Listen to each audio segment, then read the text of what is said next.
It's time for spring football. What should Auburn fans expect from Auburn football this fall based upon what we know already from the spring and Sweet 16, baby?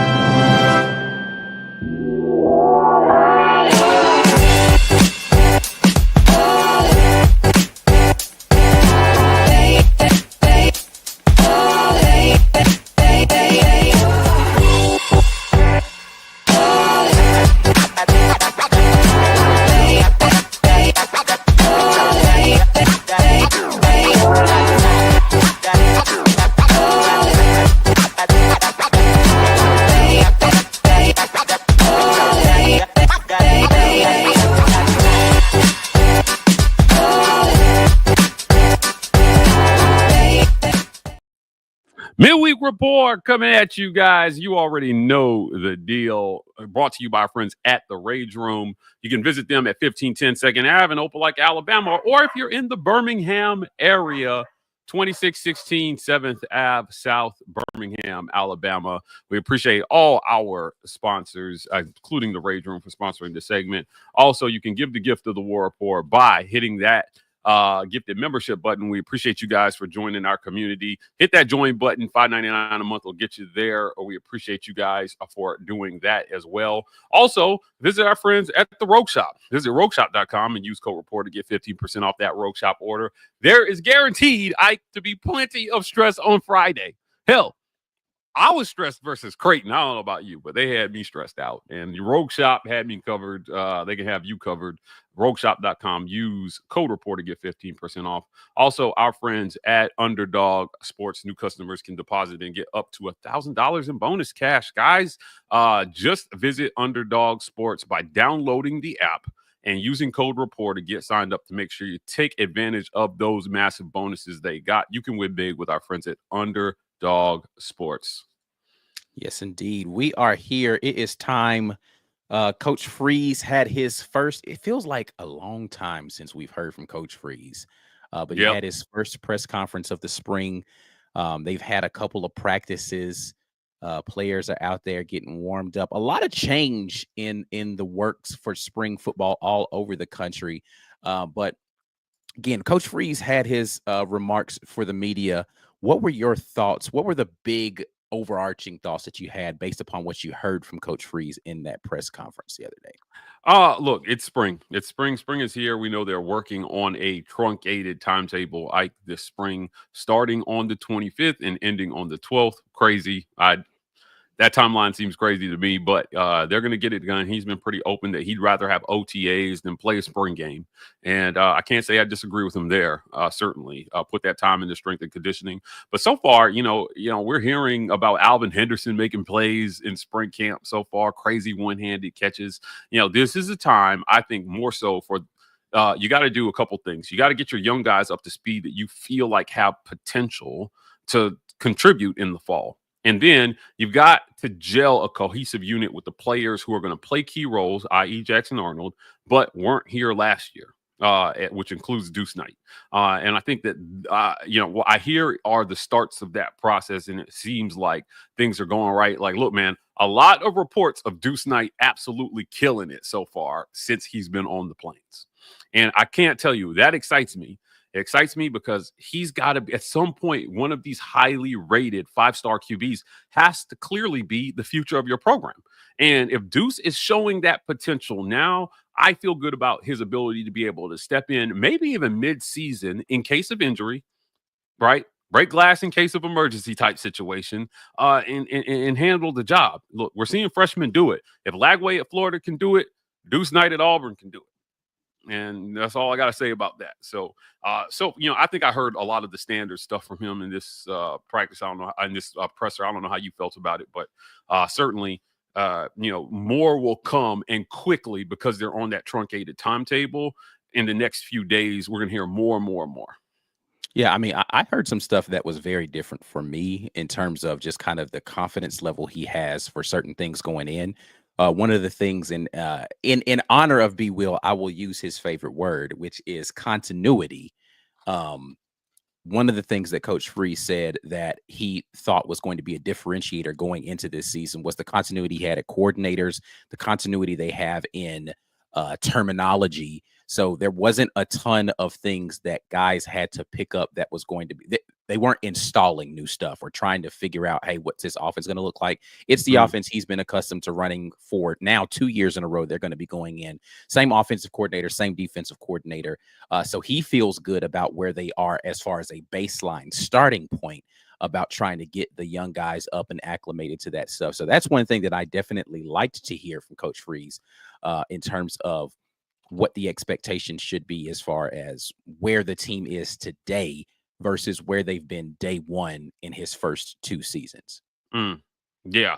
Look, I think that in year 3, you have to have learned something from these first 2 years about how to do it here on the plains. So many coaches fall into that trap of thinking, this is my formula. It's worked for me my whole career. That formula has changed, Ike. And I think a lot of coaches coming to that realization, we have to do something different here. We got to evolve, and we have to find what works today, because college football is different, man, with NIL. And I've reported on this extensively, on social media, and we're going to dig into this on the War Report.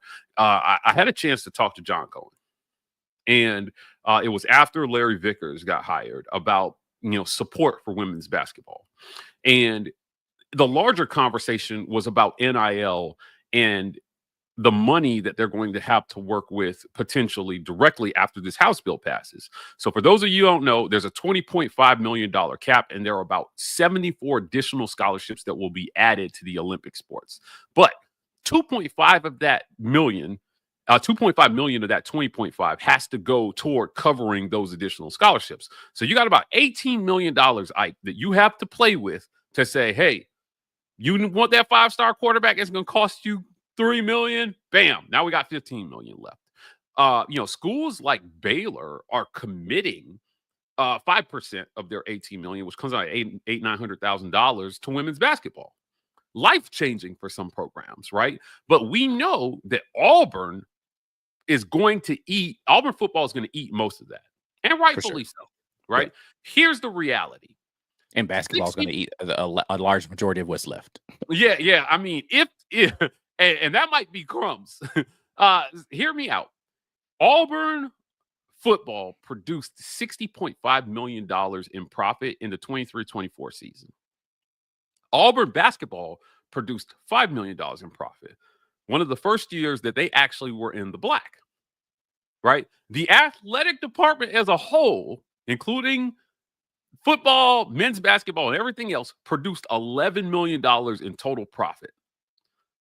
That means the rest of your sports combined cost you over $50 million just to exist. 2 programs are subsidizing the other programs that are there. Yeah, that's it. And look, men's basketball is barely just covering their costs. They're not adding a lot to that profit pile. $5 million in the scheme of it is not nothing, but it's a 12th of what football is doing. Right.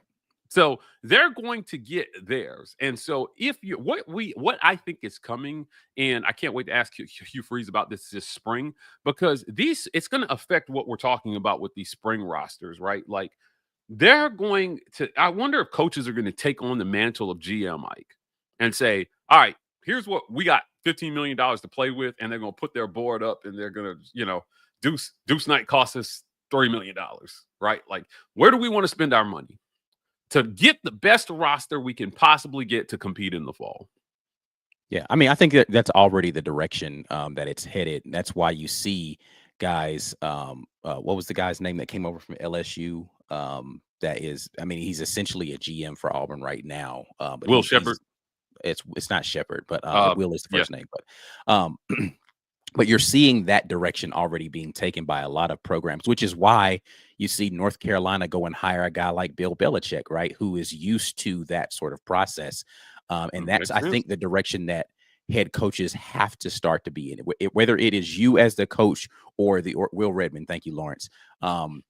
Whether it's you as the coach or the university hiring someone specifically for that role, I think you have to be in that mindset of saying, we need to figure out how we're going to manage our roster from get the best talent we can while maximizing the dollars. Like the money is going to start to factor in very heavily for who is on your roster year over year, and trying to figure out what that looks like while, as an athletic director, figuring out, okay, how much money do I really give to women's tennis this year when women's tennis isn't generating a dime for Auburn University, right? Yeah, Like, you better be the best women's tennis player in the history of SEC tennis, right? yeah. To get If a you're going to get money substantial from deal. Auburn, otherwise you need your NIL stuff needs to come somewhere else, because Auburn's Else, not going yeah, to give it to you. yeah. If you're, it's going to come from that pot, right? Doesn't mean that they can't find brand deals elsewhere.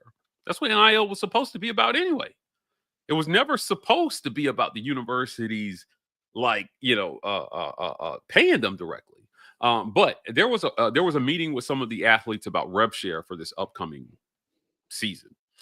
And I'm not ready to report out on the contents of that meeting, but certainly there will be some changes coming. And we're talking about spring practice here. I just wanted to make the point that, this is going to shape spring rosters in years to come. It already has to some extent this year, right? But it's going to be even more pronounced, I think, in future years. And Hugh Freeze is going to be sitting up here asking questions about the money that they spend on certain players. Yeah. And I think Yeah. it's fair. I was like, hey, I do too much wonder work? how much of that conversation seeps over into main media conversations, and not just back room chatter type stuff. Like, how much, when you go, and because it doesn't happen a lot in the NFL, where you ask a coach or GM, like, why did you give such and such this contract? But like, you do have contract conversations that become very open media talking points about, this guy's getting blah blah blah per year. Is he worth that versus what he's output? Like, and as these NIL deals become a part of the mainstream conversation and a part of what the university is supposed to be handling, those conversations absolutely will start to happen. Yeah, here's the other side of that conversation, right? Like, we know on the pro level that the money affects who starts, right? Who Yeah. plays. And the idea that the And best how guy plays. quickly you expect that guy to start and or play, for Correct. sure. Right. Yeah. What I'm interested to see play out this spring is, does the money affect the division of reps? Right. If you've got a financial commitment towards a guy, and are we I broached the conversation of having GMs to help manage the money and the rosters, but I wonder if we're not headed toward no trade clauses, no transfer clauses. You take this money, you're not transferring. Or I we mean, get I a think if you get to a certain dollar amount, they're going to have to start saying, like, a bit. 2-year So minimum. the difference is with NIL, though, those are year over year contracts right now. So unless they're going to be multi-year contracts locked in and guaranteed, like, then you have to start getting into guaranteed money for kids, Or where it's like, right, or if we give you X amount of dollars up front, yeah, signing bonus type stuff. Yeah. yeah, you gotta stay here for 2 years, Yeah, right? You gotta give me that's 2 gonna be years to that's figure out. if I were and we haven't even gotten into the idea of collectively bargaining as a student athlete. If I were collectively bargaining, I would not want any part of the agreement to be about a signing bonus, meaning a guaranteed amount of years that I stay, because that feels silly. Like, I'll sign for that amount, and it'll be for the first. I would absolutely veto that if I were. But I don't know how much power they're going to give these young men to collectively bargain. So it's going to be interesting, because again, once you get into a space where they're doing that sort of thing, if they're going to start collectively bargaining, then you could legitimately have college football players on strike, where they're like, all right, well, we're just not going to play next season, right? Like, and that could Yeah. be an absolute insane, or sitting out because your contract negotiations didn't go the way that you wanted to for year over year. Like, it's gonna be crazy. And I don't know. I hope it doesn't get to that point, because it will start to become too much like the NFL, and this is where I will start to side with people who are like, this is ruining college football. Once we get to that point, I feel like you're ruining college football. You're You're ruining making it college a professional football.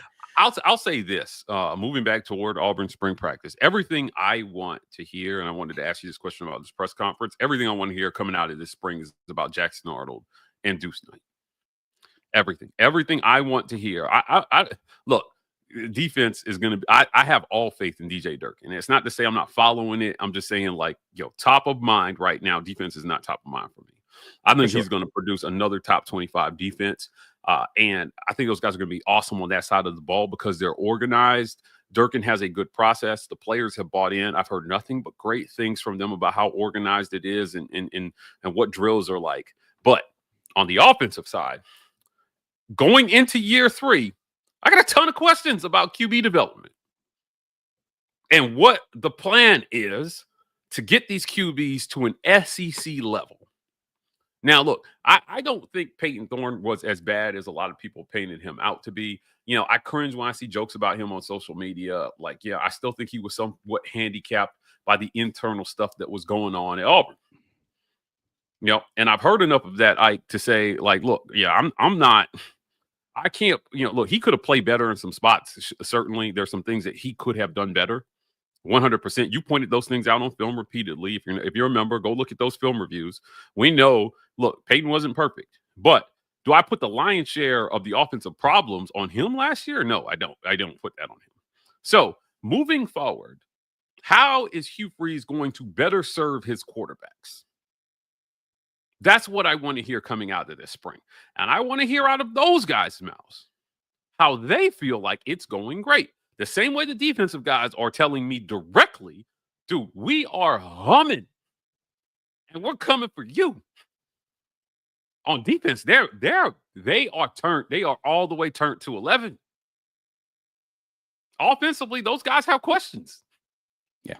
Right? Well, so speaking of that, though, that's another thing that I think that was a difference in what I heard from Coach Hugh Freeze that I had not heard previously. And to your point, I do want to hear the other side of that, of the players and how they feel like it's going. But he did speak of how he felt as if there's a confidence that he has in both of those quarterbacks, in both Jackson Arnold and Deuce Knight, as far as where they're processing the maturity he feels like Deuce Knight is already displaying ahead of where he even thought he would be already. And then the calm nature that he felt like Jackson Arnold was displaying, and he felt like his eyes were staying downfield. He wasn't, looking at the rush. Things that people had as what they felt like were concerns about Jackson Arnold, right? He recognizes the rush too much because, and listen, that Oklahoma offensive line, well documented, was beat up and awful last year. So I don't know how you don't look at the rush when you know your offensive line is terrible. But in the midst of all of that, he was using his legs when he needed to, that sort of stuff.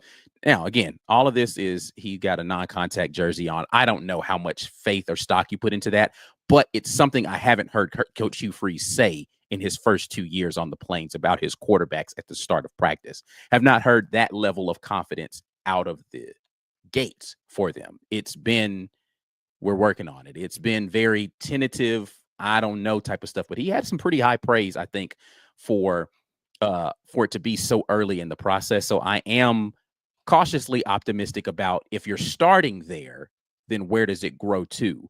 But, then we have to have this whole conversation of, floor ceiling. What is the floor? What is the ceiling for these quarterbacks? And that is, we're way too early to even determine any of that stuff. But I do like hearing that out of the gate from him about those quarterbacks. Yeah, I'll tell you this, right? Like, I'm so happy for Hugh Freeze. I am. I am ecstatic for him because this spring he does not have to try out in front of us with his whole ass face and say, we like all the quarterbacks and we're trying to narrow it down to 3 by blah, blah, blah. No, I got 2. I got 2 I'm working with, man. And here's how they're doing, right?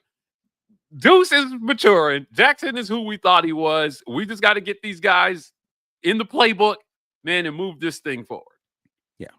That's one thing he talked about, that playbook too, about like, listen, he feels like, again, a huge, you got to pick up on the subtleties, a huge difference. He said, I feel like we're talented enough to just go out there and line up and play. We don't need to be, scheme and trying to figure. It's like, man, we're talented enough. We should just be able to go out there and execute stuff, and it worked. Now, there's another side to that coin that I don't love, that I still want a coach who is going to be X and O driven to the point where you can beat teams that are more talented than you, because that still feels too heavily reliant on the fact that, oh, we're talented enough to compete. Give your guys some help by the play calls as well, and not just what your standard, here's what we do type of stuff. So there's a little bit of that I don't love, but he does feel confident in the talent level. And this is the first time I've heard him say that at the beginning of spring, that he feels like his team is talented enough to go out there and compete. He's not doing this whole, oh, well, I don't know, you need a little more time. And like, nah, he didn't say that this time. He said, we're talented. Let's line it up and go do it. So looking forward to that. Yeah, look, that's a great point. And I think that, remember, let's go back to his opening press conference. Or one of his first press conferences. He said, if we're not in the top 6 or 7 in recruiting by year 3, everybody here is going to be looking for a job. Right. Mission accomplished. Right. They got in the top 6 or 7 in recruiting, and they did it before year 3. I'm ecstatic about that. Now, you got to show what you can do with that talent, because here's the thing. Everybody who was a Hugh Freeze defender, I'm not going to say apologist, I say defender, of these first 2 years said, look what he was left. Mm-hmm. And quite personally, I thought it was left a serviceable squad that could have won 7 games. And if you're arguing, definitely underachieves in the win-loss column. Yes, if you're arguing with me that they couldn't have won 7 games those first 2 years, kick rocks. I don't want to hear it. They could have. But by year 3, this is your team, especially with the advent of the portal, because you got guys coming in. There's nobody even left from that Harsin regime. Nobody. I don't know if there's a single player. Was the last remnants of the Harsin era. Yeah. And he carried you. So this is your squad. Now, this is where you want to see Cam Coleman winning all the SEC. This is where you want to see Perry Thompson coming into his own as the top 30 player we know he is. Because if he leaves here, I guarantee you he's going to go kill it somewhere else. Right. This is where you want to see Jeremiah Cobb and Damari Alston step up and develop. Now, Alston wasn't a Hugh Freeze guy, but I think Cobb was. It was on his yes ledger. Right. This is where I want to see Alvin Henderson show us what Cobb showed us as a freshman. And last but certainly not least, Ike, this is where I want to see the offensive line finally be able to block somebody in pass protection. It'd be nice. It'd be nice. Can we get there? I mean, the whole stat about how little, Gus recruited offensive line and then Harsin, and we're 3 years in. Can we be past that already? Yeah. These are your offensive lines now. And even if Jeremiah Wright, that's another guy who was there during the Harsin regime. Yeah. So we'll see, but still. Even if they were left over from the Harsin era, you've had them long enough to make them yours. For sure. And if you have not let them go and found somebody better, you have adopted them. You know what I mean? Yeah. Look, he didn't recruit Jarquez Hunter, but I will give Jarquez's successes to Hugh Freeze. He had to coach him during that era. Is that fair? Yeah, I mean, listen, he was a 2-year starter under Coach Freeze. Oh, the Freeze, yeah. He gets to own that. Before that, it was not Jarquez's show, right? So I think that's very fair. Even and though he didn't recruit him to the team. And why he gets credit for Jarquez is because he acknowledged in his first spring before he had coached him a single game, he said, "This is the best back I've ever had in the history of my coaching career." High praise from a guy who's coached as long at head coach as Hugh Freeze. But conversely, you can't just take the successes. You got to own the guys who you chose to stick with, like Jarquez, but they did not develop for whatever reason. You own the failures too. This is your roster. So Jeremiah Wright isn't getting it done. Bro, you kept him. You could have gone to the portal and found a better version. So this is where I'm at with Hugh Freeze. You own this roster in year 3. And you know what? I would say before the portal, I would extend coaches another year. I would say by year 4 really is probably where it's all coming together, because, you're getting guys in a couple years and, you know what I mean? You're going to have some attrition along the way. But in the portal era, now that timetable is a little bit shorter.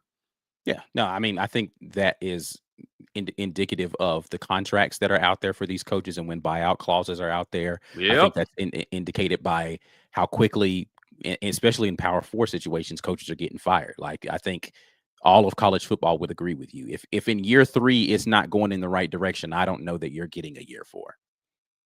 That Yeah. doesn't mean you got to Yeah. win a title, but it definitely does not need to look like dysfunction in year 3. It needs to look like, Yeah, I would okay, we've say turned the this. corner. I think if you I don't I do I want to be on the record of saying I do not expect this. I don't even think it's within the realm of possibility.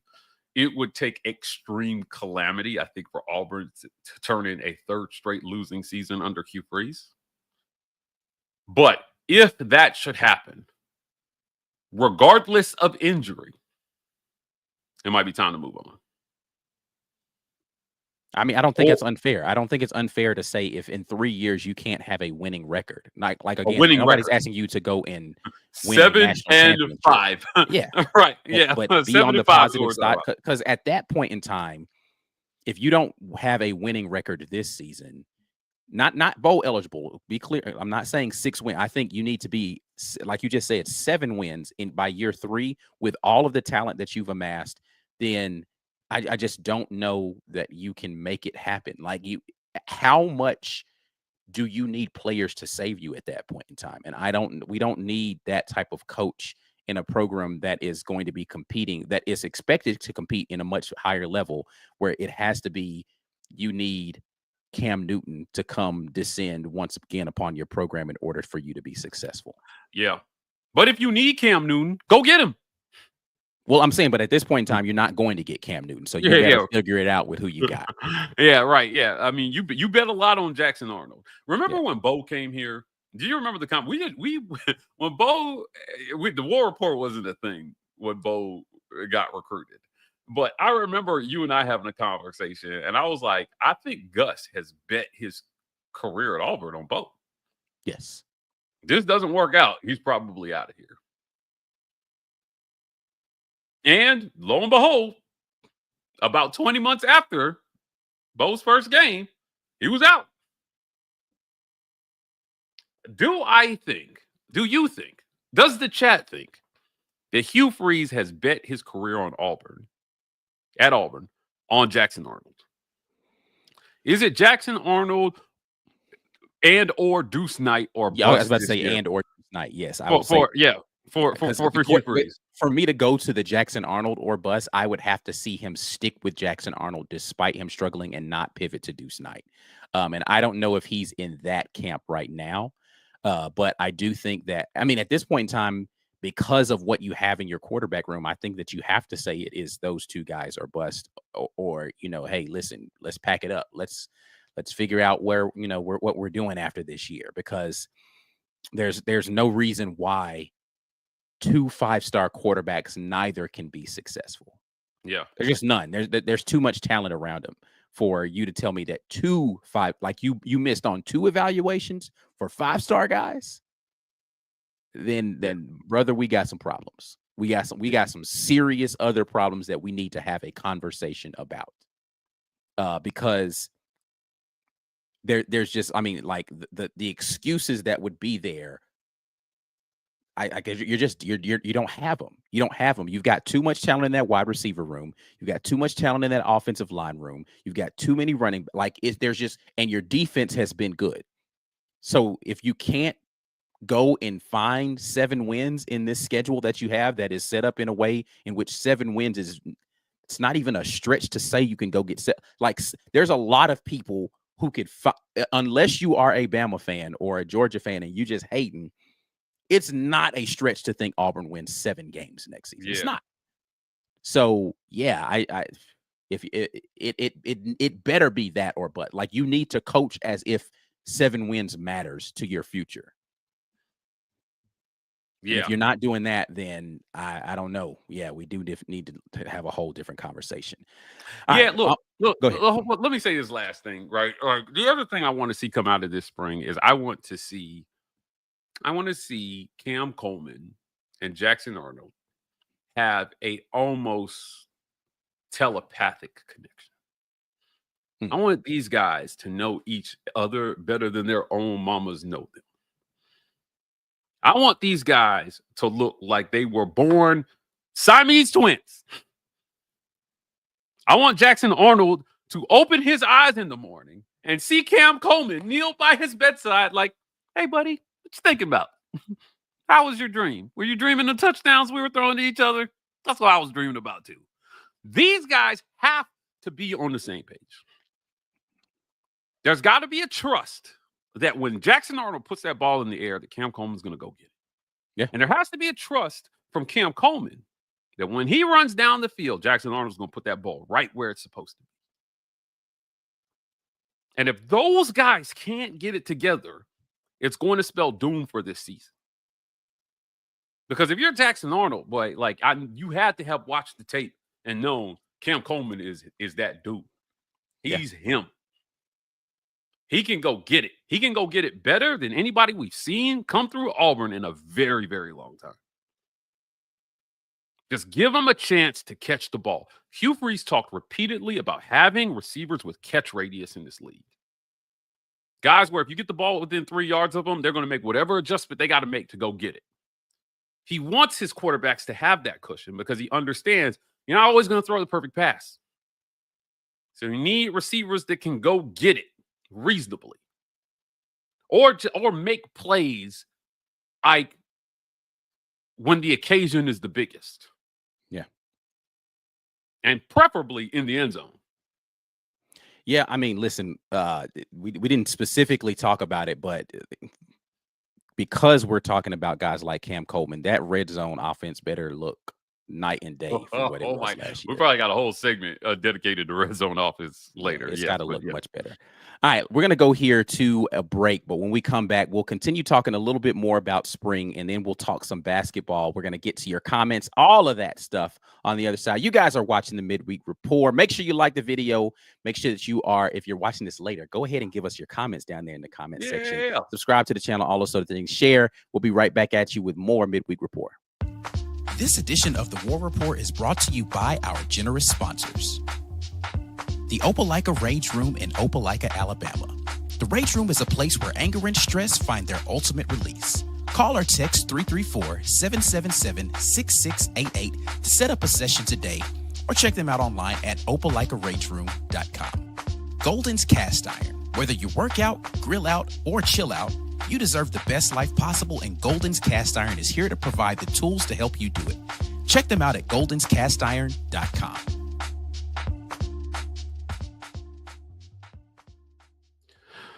Midweek Report, join as a member. We are headed to Atlanta, people. Myself, Ike, our photographer. We went to Lexington. We braved Lexington for you guys. And we will brave Atlanta. And hopefully we will brave San Antonio. Either way, you can help keep that work going by donating $5.99 a month through our membership program. We appreciate you guys for doing that. And get us them super chats, bro. I forgot we're still doing the matching program. Yeah, I'm gonna get to them.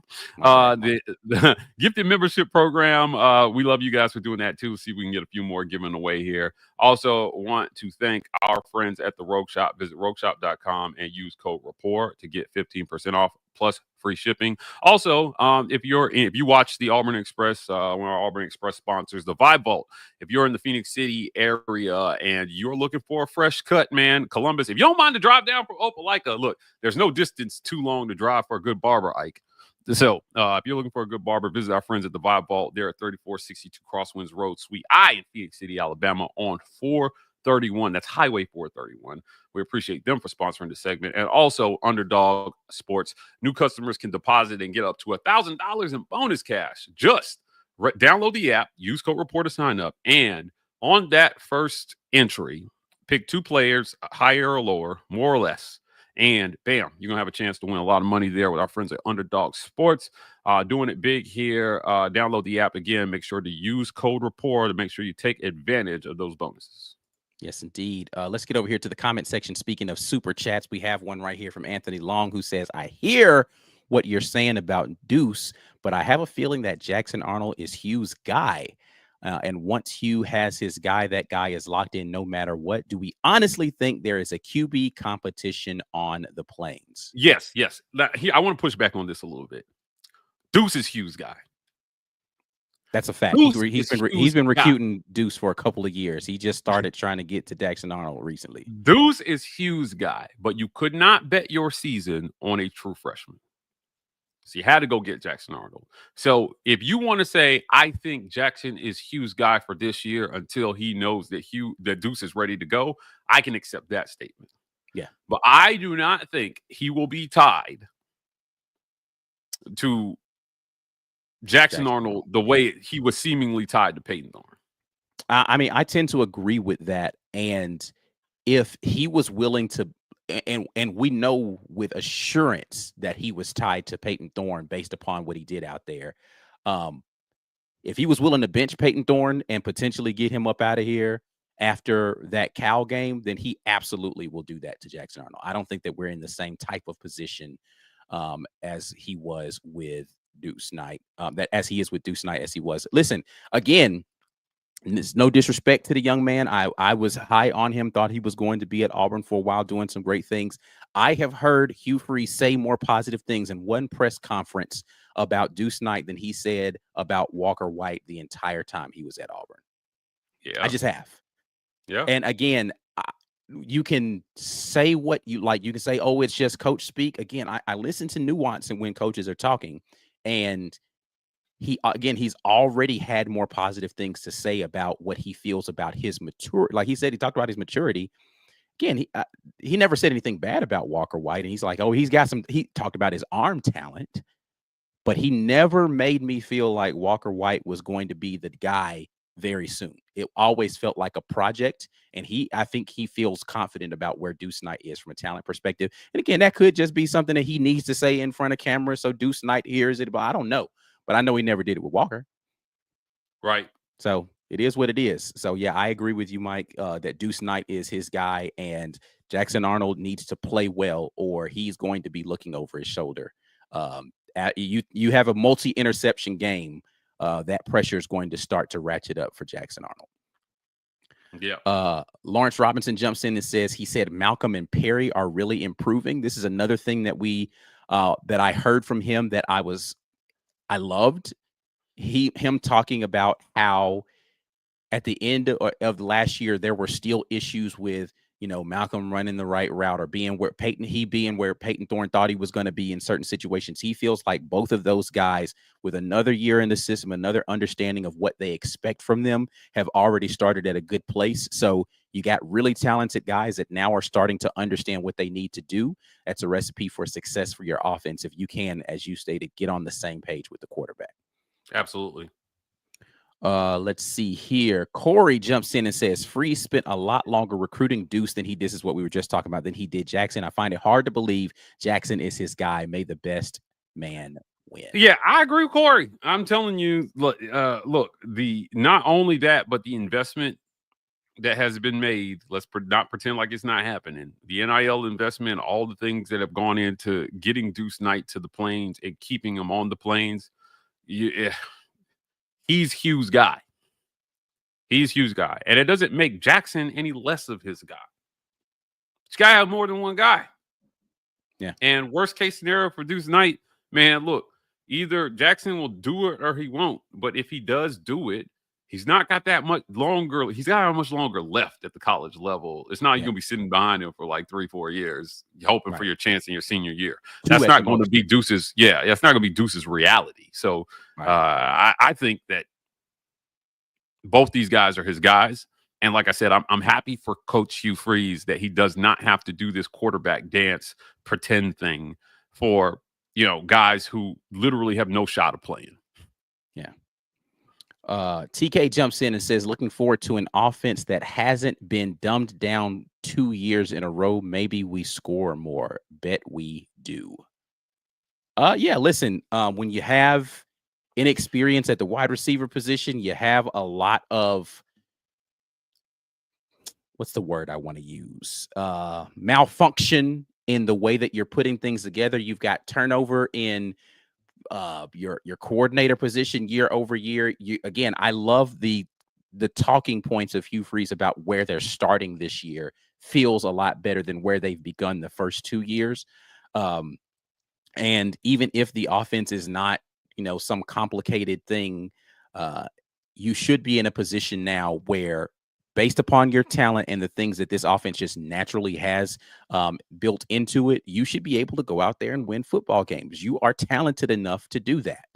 And so, because, and listen, I, no one will ever confuse me for a Peyton Thorne apologist or a Peyton Thorne defender. I think that Peyton Thorne was good enough for Auburn to have won more games last year. He played well enough for Auburn to have won more games last year. But let's be clear, both Deuce Knight and Jackson Arnold are physically more talented than Peyton Thorne stepping off the bus.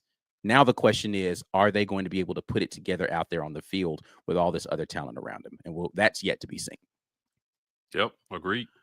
Let's see here. Brad Browning says these kids are going to have buyout clauses like coaches do before too long. If that happens, I don't know how I'll still be interested in the sport. Yeah, it's going to take a lot.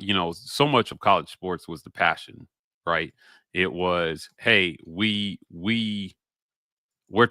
playing for our shot, like we're playing for our shot. We're out here, we're trying to get it done for our family. We're trying to do it for everybody. We're playing for our shot. And when you take that away and it's like, well, we're playing for the check we're making now, I do think it fundamentally changes the essence of what college sports is. Yeah. I don't want to see it go in that direction. I'm all for the young men and women out there as athletes being able to make money as collegiate athletes. I just don't want to start treading this path. But it does look as if that's the direction that it's going to go.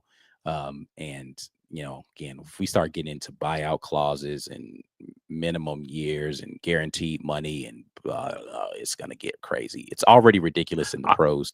I don't want to see it for college football. I do want to say, if you were one of those people that were like, athletes need to get paid, you asked for this to some extent. Yeah. You asked for this for some. It was always going to go. It was never going to stop at just let them get some dollars. The problem was always going to be, like, I was in favor of NIL as a concept. When they started getting into the collectives, that's when it went into the Wild West. Like, if you can let an athlete go out there and make money off their social media, get endorsement deals, sign some stuff to make some money, all of that to me made complete sense, because it's like, why not let them be able to take what they have in their popularity and go make money off of it? But once you get into these NIL contracts that they started doing with these collectives, that is what opened the door for all of this other stuff. And it is, again, it's going to be what it is. But it didn't have to go this way, but somebody found a good way to screw it up right out the gate. Brad asked another interesting question. What's the over under on the transfer portal entries Auburn has after spring? With the way spring is right now, I don't know that you're going to get a good gauge of this. Yeah, I don't know. I'm not expecting a mass amount of exoduses this year. Like, doesn't feel like a lot of guys are talking about leaving, but certainly you're going to have some guys who figure out where they stand in the pecking order after this spring, and they're gonna hit the portal, and you should expect that every single year. There may be a surprise name or two, but look, man, some guys just don't make the moves that they need to do during the spring, and if the coaches are being honest with those guys about where they stand, they may take that information and say, all right, I'm gonna go do what I need to do.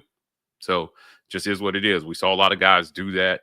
Michael Riley, a lot of guys just figure out where they stood in the pecking order, and they said they're out. And look, I'm all about that, right? Like, I think they've got to do what's best for them, because there's always a guy who leaves who the coaches didn't see the potential in them, but some other coach did, and he had the system to get the most out of them, and it works out for them.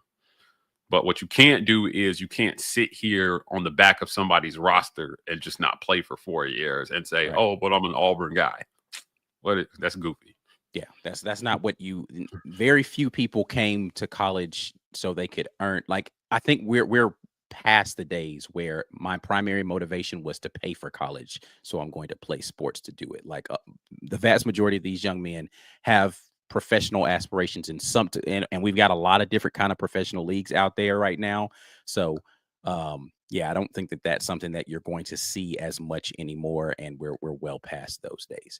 All right, we will talk a little bit more about. So you guys have some more great comments here in the comment section that we'll get back to. But I do want to talk some basketball, and since I don't know that we're going to camp out very long on this, I want to use Marshall's as a comment as a pivot point to talk specifically about this before we get to men's basketball. But he asked, I do want to hear Mike G's impressions, first impressions of the new women's head basketball coach when he gets a chance. Mike G, you haven't had an opportunity on our show to talk about this, so I will give you the floor because I've spoken my piece a little bit about this Sunday. So on you.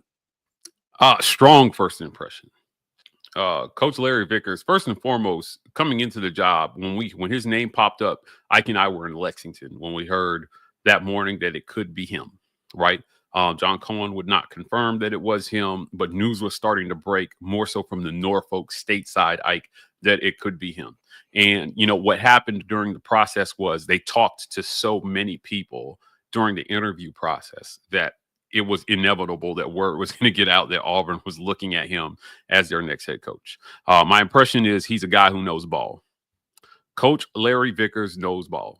For sure. Now, will his system work in the SEC? Can he get I have less questions about his ability and more questions about what Auburn's going to do to support him. I agree with that too. I think he can coach. He came in here and got the win versus Auburn, albeit Auburn was injured as shit that day. Yeah, it was not the best product to put out there on the floor from a personnel standpoint. They were really hurt. They were really hurt when Norfolk State came in and got the win. But look, credit to him. He still had to march a team out there to try to compete with an SEC school, and he walked away with the dub. I think that if you're Auburn, this is the best hire you probably could have hoped to make under the circumstances. Because what we had a lot of big name coaches, Ike, with their agents doing the job. Kelly Harper is interested, ended up in Mizzou. People were floating Molly Miller's name. There was zero chance she was going to come to Auburn, right? Audia Barnes was playing games, never intended to come to Auburn, right? And she's making 1.1 out there at Arizona. And, I think the thing that struck me was, okay, if you're willing to hire Audia Barnes, that means you're ready to put some serious dollars behind Auburn basketball because you're not going to get her away from Arizona for less than 1.2. Right. She's going to have to take more money to move herself across the country for sure. Yeah. Come on, man. And so you're going and be further behind the 8 ball as far as like the building of that brand within her program. So yeah, it just wouldn't have made sense. When we get the contract numbers, it's possible, I'm bracing people for this, that Larry Vickers could be the lowest paid coach in the SEC. And I don't know that he's the worst coach in the SEC. Yeah. So that's what I will hate about what he's probably going to get paid coming in the door. But like I said, he'll have a chance to earn a bigger contract, but not without the financial support of his university and his AD. Now, look, man, John Cohen is in my phone, and we text back and forth, and I ask him some questions because he knows we cover women's basketball more than any other media outlet. Nobody does more women's basketball coverage than these two guys you see right in front of you on the screen. So, we're at games. You travel. We're there. I mean, we were plugged in with the staff, the players. Like, do we know what's going on in that program? And, the challenge that, let me not call it a challenge, but the question that I had for him is, look, how much of that $18 million, John, is going to women's basketball? Because they need $500,000 to $700,000 to make it work. That's it. We've run the numbers. We've talked to other SEC coaches. We've talked to other SEC players. We've talked to recruits. We know what the numbers are. You want to get a really good player, and you're not named Johnny Harris because she was the only person I knew who could get Talia Scotts and Deanna Gasses to come here without the kind of financial commitment.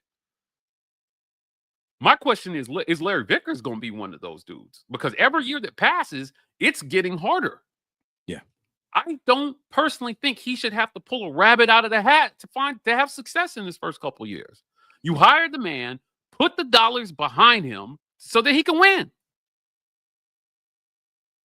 And I would feel that way if it were Kelly Harper, if it were Audia Barnes, I didn't want him because I think he's a clown, but Sam Purcell,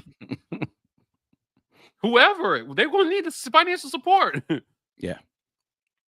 That's what we know this. Everybody, if you're one of these people that's going to come into my comments on Twitter, every time I tweet about women's basketball and say, who cares or nobody's watching, screw you. Go away. Kick rocks. I don't want to hear it. We like women's basketball. And we like the people who play and coach women's basketball. So we're going to talk about it. Now, y'all claim to love Auburn, but are quick to throw dirt on certain programs just because you don't enjoy the sport. If you don't, there's an easy way to handle that. Shh. Yeah, I've always been very confused at people who don't watch the sport that have that much input or thought process on whether or not this is a good hire, what the situation is with the team. Like if you're not invested in the sport at all, then like why do you have so much input and opinion about it? That part's always confused me. I have never understood that. Like again, I've said this on this show before. You don't hear me talk about, not because I'm not interested. I don't know enough about softball to have an opinion on whether or not. Right. You've never heard us say the most I would touch. I never said anything about the Mickey Dean situation was going on. People could ask me. I was like, I don't know. I don't follow women's softball. I just don't. Like, and it's not because they don't deserve it. It's just not a thing that I've been invested into that level. The most we say about softball is that the athletes seem very vocal that they didn't like Under Armour. Yeah. Like, I mean, and I definitely believe in being. It's almost Nike time, baby. Yeah, we're months away. But they were very vocal. What was her name? Bree. She was very vocal about how she felt about, the shoes. They were saying things like, we can't walk in them. And we knew that they weren't the only sport having those issues. So, I just, again, back to the original question, which is, what are my feelings about him? I think he can coach basketball, and I think he can compete. He can coach at a competitive level in this league. Now, can he be one of the top 4 in this league up against Don and Kim? I think ultimately that's going to come down to resources, because they are the bar for excellence in women's basketball. Not in the SEC, in women's basketball, Kim Mulkey and Dawn Staley are the bar. And I'm not forgetting about my boy Gino Auriemma up there at UConn, because he's been winning for a long time. He's been winning almost as long as I've been alive. But certainly they're the bar. And if you want to compete with that, you got to get some of what they got, dude, and that's dollars. So, I'm just saying, like, women's basketball at those schools aren't as far in the red as they are at Auburn and other places, because there's an investment there. And certainly there's a growth opportunity there, which is what I said to John Cohen directly. Women's basketball is a growth market. Show us you care about it. Now, you made the change with Johnny Harris. I did not agree with that. I still do not agree with that. If you disagree with me, I respect your opinion, but kick rocks. I don't agree. I did not agree with that. And I think that it would be foolish to think just changing the person at the head without changing the way you approach how you support the sport is going to change the results very much. Yeah. He's got a lot of work to do. I'll tell you what, listen, man, this brother is in an unenviable position, right? With all but 2 players from his roster in the portal currently, as of today. I talked to one more on the day of his press conference that I didn't know was even in the portal. She just quietly got in there. All but 2 players in the portal, and he's going through those conversations right now to see who can come back, Ike, right? Or if it makes sense to bring them back. The roster needed a little bit of an overhaul. I feel confident saying that. A lot of it. No, there were some girls needed to go. But there were some girls who, can play ball. And off top, I'm telling you, Yu-Ting Dong and Talia Scott can be stars in this league. And they can be stars in college basketball. So do they fit his system? Is he going to be able to work with these girls? Well, we'll see. Right. But if he does not, if he cannot re-recruit them, then you got to find like 12 athletes, 12 scholarships in one offseason. Right. And that's the situation that the university set up for him. Now, there were people in my comments saying it was always going to be right here. Nope, there was a way to go about this that did not completely empty the roster. I think, especially with the timing, right? Because I don't agree. I think if you let Johnny finish out her last year and you decide to move on and hire Larry Vickers, because I'll tell you what, Larry Vickers would have been right there next year. Oh, that I agree with. I don't know that you had to do it this offseason. This year, yeah, he would have been right there this year, right? And you could have sold that a lot better to the stars on this roster than what you did. So, this is a thing where, somebody accused me of being a bad ambassador for the university. I'm not an ambassador for Auburn, so let me go ahead and clear that up for you now. This is the War Report, right? And Auburn University, Ike, unless I'm missing something on the accounting side, sends us 0 checks, right? Yeah. What I will be is I will be an ambassador for the athletes and the people who care to share their story with us. And say, hey, here's what we see. Here's what we're experiencing. Sure, I'll be a mouthpiece for them all day. So, look, man, Larry Vickers, I think, can do a lot of good at Auburn. I do. Like I said, I have fewer questions about how he coaches the game and more questions about how they're going to support him. And they got to support him, man. Show it from day one. So when that budget gets released, if they say we got 5% earmarked for women's basketball, Ike, I will throw a party that day. 5%.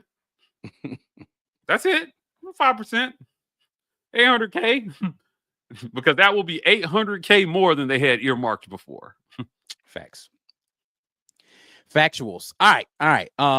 So let's talk a little bit, because we still got men's basketball. Let's talk a little bit about men's basketball going up against Michigan. I'll have plenty more to say about this, but Mike G, what are your thoughts on this game coming up this Friday? Trey Donaldson, we meet again. Trey is a dog. He's always been a dog. Look, you and I were in Lexington, and we watched Auburn play versus Creighton, and I thought the most impressive thing that Auburn had on display was composure. Right? Creighton took some shots at them. And when they were draining threes, you remember, we were watching them warm up. And I was like, listen, this dude, I don't know if this dude missed us. He took like 30 threes. I don't think he missed one in warm up. It felt like they were going to come out shooting hot, and they did. And if you're Auburn, you weathered that storm perfectly. Right. And then you had people step up, because Janai was struggling offensively. And it wasn't that he wasn't getting good looks. He was missing shots he normally makes. Yeah. With his back to the basket, he easily could have had 7 to 8 more points in that game. Yeah. So, I'm looking at what they did, and I'm thinking, look, this is going to sound terribly cliche. But if they play Auburn basketball on Friday, I think Auburn wins. And I think Auburn wins by double digits. So they play Auburn basketball. I think it'll be competitive, but I could see Auburn pulling away in the last 5 or 6 minutes of that game if they just do these 3 things. You don't have to win significantly, but do not lose on the boards by double digits. Yeah, you can't get crushed on the boards against this team, that's for sure. Every game we've seen them lose this year, they've gotten crushed on the boards, particularly offensive rebounding and giving up second chance points, right? Number 2, turnovers. You get like single-digit turnovers, and they win, right? Because generally, when they're not turning the ball over, there's a correlation between them not turning the ball over and rebounding well. Right. And number 3, shot selection. I saw them take good shots versus Creighton. And that's never been more apparent than when Denver Jones is having a 5 for 8 game for 15 points. When he's getting his points and he doesn't need a lot of shots, Auburn is taking good shots. Right. And when he came, did he come out and set the tone in that second half when he hit that at the gate, that 3 from the top of the key? Yeah. Wow. And they got in a and then Chad Baker went on a 12-point spree over 6 minutes before he got hurt. Right. And so going back to the rebounding, look, much ado has been made about these big 7-footers that they got, Twin Towers or whatever you call them, these guys. Look, it's going to be the responsibility of Janai and Dylan and Cheney and maybe Turtle to bang down there with those guys. Right. Make life hell for them. Because the way they're called, unless they deviate from what we saw the first 2 rounds across college basketball, if they swallow the whistles the way we saw them swallow them in the first 2 rounds, they should be able to play physical and win against those guys. But, if you make shots, you win because you can't rebound made shots. Right. So, if Auburn is shooting anywhere around 50% for this game, I think they get to win. Like, look, man, I've seen what I need to see from the Tigers in the first couple rounds, especially given how they ended the season. Against some really tough teams, by the way. But they gave them the number 1 overall seed. You know why? Because it's about body of work. And the body of work suggests who they can be when they're at their best. And we saw that game after game to the tune of 30 wins. Auburn over Michigan by 12. I'm calling 90-78. Okay. Listen, I think that Auburn definitely has some advantages in this game, and I'll have my full breakdown for you guys tomorrow on Lobtown. I'm going to be recording it tonight. Matter of fact, as soon as we get off of here, I'm recording my prediction video or my preview video, so I'll have that out for you guys. But I mean, you said it. Boards are going to be key, and then Michigan is a team that, similarly to Alabama State, I said this before, is not going to lay down. So if you're going to have a lead, you need to make sure that you're continuing to play for 40 minutes. They're going to claw their way back into games. They're going to make it interesting. So we will see what happens with those guys. But I expect an interesting game. Agreed. Look, and we'll be there. We'll be live at State Farm Arena on Friday. I mean, chat, I know you guys hate this 9:39 start as much as we do. We ain't gonna be home till like 2 in the morning. It's gonna be stupid. I don't know why you gotta play that late, but we'll be there, and we'll try to grab some interviews with the guys pregame. But certainly, I think this is Bruce Pearl's best chance, man, to get back to the Final Four. You're not going to get as many good shots as this. I think they'll have a good shot next year. We'll see what they do in the portal. Janai's going to be gone for sure, right? Like, so they'll have some pieces that they need to fill. Dylan's going to be gone. They've got some guys that they've got to replace. But this year, man, they've got a chance to do something special. And what I would like to see is that urgency that Dylan Cardwell talked about, right? You can't lose another one. There's no coming back from the next loss. You're done. That's it. That's a career for some guys. And there are guys in that locker room who aren't ready for their career to be over. And so I hope everybody keeps that in mind on Friday and they play for each other. Man, if Auburn wins a championship, I'm telling you right now, it's going to be because of Todd Pettiford. We will be talking about the historic NCAA tournament that Todd Pettiford had if these guys win a championship. I promise. This guy, I mean, you got nothing but big games left, and that's when he shows up.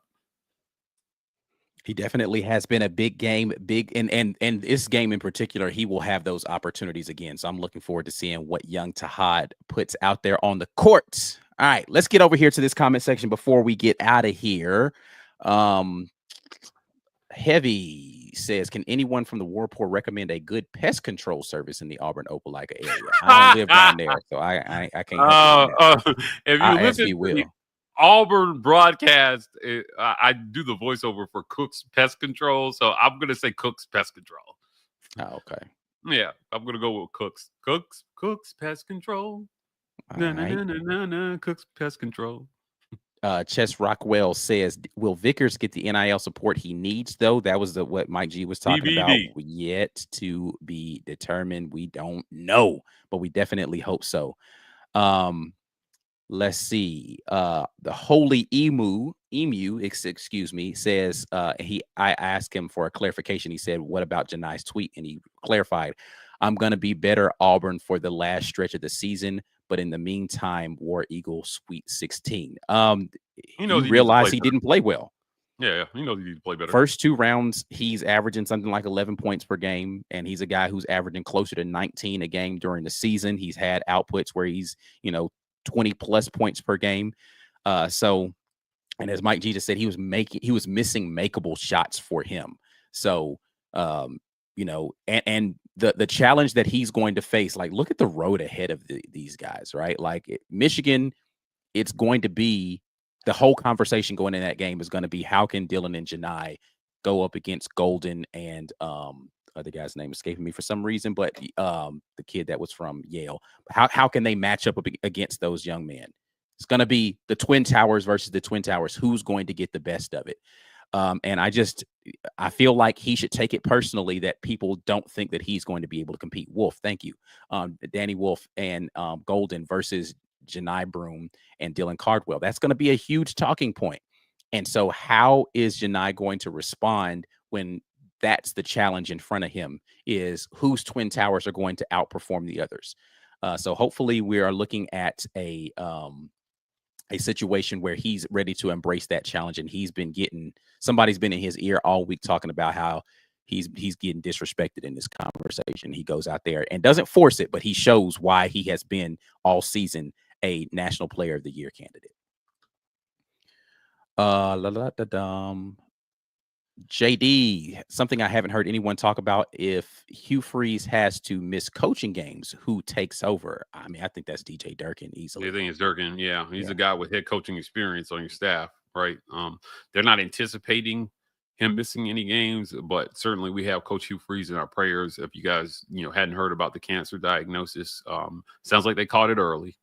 This is something that Outlive preaches about, early screening, getting your screenings done and make sure that they take a look under the hood to make sure that you're okay. And so I think that we're grateful. We're grateful that he caught it early and expecting a full recovery. For sure. All right. Ant Robinson says, I think the coaching staff will have us at 10-2 for the first time in years. We have the same coaching staff from the prior year.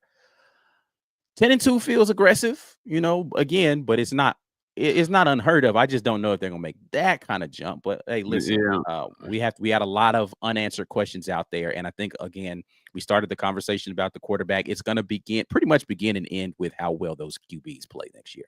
Yeah, absolutely. All right. Any final thoughts before we get out of here, Mike G?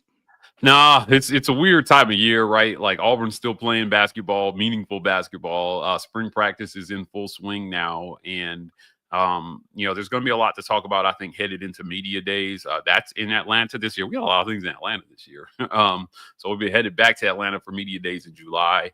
I want to see everything move forward, right? Basketball finished the season strong. Women's basketball, Larry Vickers hit the ground running. Football, get back to winning percentage. It feels weird to say Auburn hasn't had a winning season in 4 years. It's been 4 straight losing seasons. I mean, going back to Gus was our last winning season, right? Certainly, I think so, because Harsin didn't have one, right? Hugh hasn't had one since he's been on the Plains. I think it's too much investment and it's too much energy from fans, and there's too much money on that side for the result to be what it is. So this spring will be about taking steps in that winning direction, and hopefully we see evidence of that by the end of the spring. Yeah, I mean, listen, we need to see it. Again, we talked about this. It's time to make it happen. We're past the days where we can say he's got time. He doesn't. The time is now. Let's make it happen, Coach Freeze. And I'm sure he feels that himself. So he don't need me telling him that. I don't even know if he watched this show to even hear me say that. So who cares what Ike Jones thinks? Nobody. Somebody will tell him. Trust me, somebody will tell him. For sure. All right, man. Well, let's get out of here. Tell the people ways that they can support the War Rapport. Before us, first and foremost, I want to thank our title sponsor, the Rage Room. Visit them at 1510 2nd Ave in Opelika, Alabama, 2616 7th Ave in Birmingham. They throw axes up there in Birmingham, so if you want to get your rage out in that kind of way, you can visit them if you're in that area. Also, guys, I want to thank everybody for joining the show. $5.99 a month will get you there, help support the work we're doing. We're on the road, hopefully 2 more weekends. So Atlanta this weekend, and Auburn handles business. San Antonio, baby. I haven't been to San Antonio. Never been to San Antonio. On all my travels, I've never been there. Charles Barkley convinced me it's not a good place. Well, hopefully we're there learning for ourselves. So we appreciate you guys on that. Guys, check us out on podcasts, every single podcast platform. The War Report is there. College Loop, Up Tempo, Auburn Express, and Just a Sec Pause, bringing you guys lots of great audio-only content. And visit our merch store at thewarreport.com. You'll find that link. Lots of great War Report gear for you guys to grab if you want to represent while you're at an Auburn event or just at the gym or someplace or in the airport, right? Traveling is a great time to represent. We appreciate you guys for helping us out and supporting us there. Yes, indeed. Before you all get out of here, make sure that you do the necessary. That is, share the video with somebody at the War Report out there on social media. Make sure that you are liking and subscribing to the channel. And you follow us on the social media platforms at the War Report, X and IG, TW Report on TikTok. Again, I got Lobtown coming for you guys tomorrow with my thoughts on the Auburn versus Michigan game. I'll try to get some film out there for my green name game people before I hit the road Friday. Sweet 16, Auburn versus Michigan. Myself, Mike G, will be live down there giving you all the coverage we can, and hopefully sticking around for one more game on Sunday in the Elite Eight. But that's it, man. We're about to get out of here. Until the next time, and as always, War Eagle. War Eagle.